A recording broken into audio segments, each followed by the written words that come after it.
ये आकाशवाणी है। अब आप लवली निगम से समाचार सुनिए।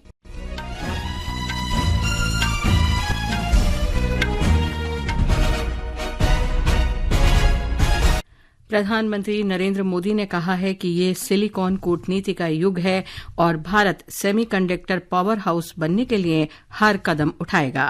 उन्होंने कहा कि सरकार देश में चिप उत्पादन की संख्या बढ़ाने पर ध्यान केंद्रित कर रही है ताकि हर डिवाइस को भारत में निर्मित चिप से लैस किया जा सके।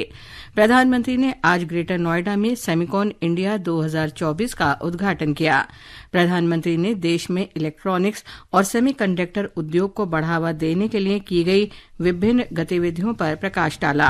प्रधानमंत्री मोदी ने डिजिटल इंडिया पहल की सफलता पर भी प्रकाश डालते हुए कहा कि देश इसके गुणक प्रभाव को देख रहा है। उन्होंने कहा कि पहले देश मोबाइल फोन का आयात करता था, लेकिन अब ये मोबाइल फोन का दूसरा सबसे बड़ा उत्पादक और निर्यातक बन चुका है। इस अवसर पर इलेक्ट्रॉनिकी और सूचना प्रौद्योगिकी मंत्री अश्विनी वैष्णव ने कहा कि सरकार ने डिजिटल इंडिया और दूरसंचार मिशन के माध्यम से नागरिकों के हाथों में प्रौद्योगिकी पहुंचाई है। उन्होंने कहा कि देश में सेमीकंडक्टर उद्योग का विकास इस दृष्टिकोण को और मजबूत करेगा। इस सम्मेलन में 250 से अधिक प्रदर्शक और 150 वक्ता भाग ले रहे हैं। 3 दिवसीय इस कार्यक्रम का विषय है सेमीकंडक्टर के भविष्य को आकार देना। प्रधानमंत्री नरेंद्र मोदी ने कहा है कि जलवायु परिवर्तन और ऊर्जा रूपांतरण वैश्विक चिंताएं हैं और हरित हाइड्रोजन को बढ़ावा देने के लिए अंतर्राष्ट्रीय साझेदारी महत्वपूर्ण है।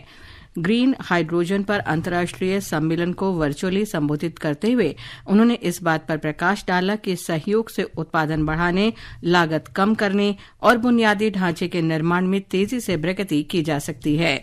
उन्होंने कहा कि ये महसूस किया जाने लगा है कि जलवायु परिवर्तन केवल भविष्य का मामला नहीं है, बल्कि इसका प्रभाव इस समय भी देखा जा रहा है।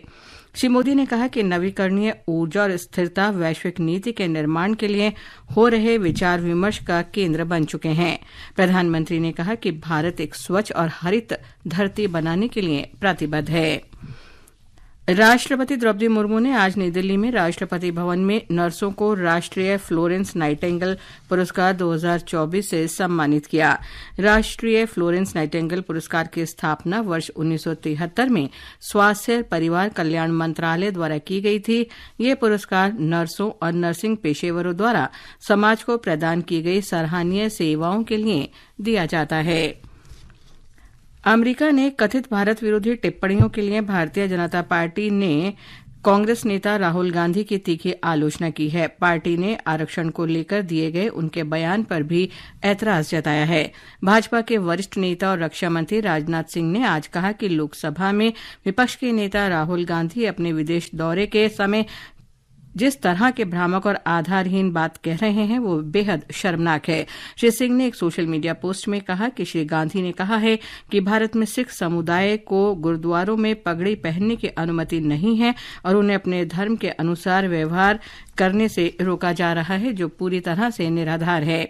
उन्होंने कहा कि प्रधानमंत्री नरेंद्र मोदी ने दलितों, पिछड़ों और आदिवासियों के कल्याण और विकास के लिए आरक्षण व्यवस्था को मजबूत किया है।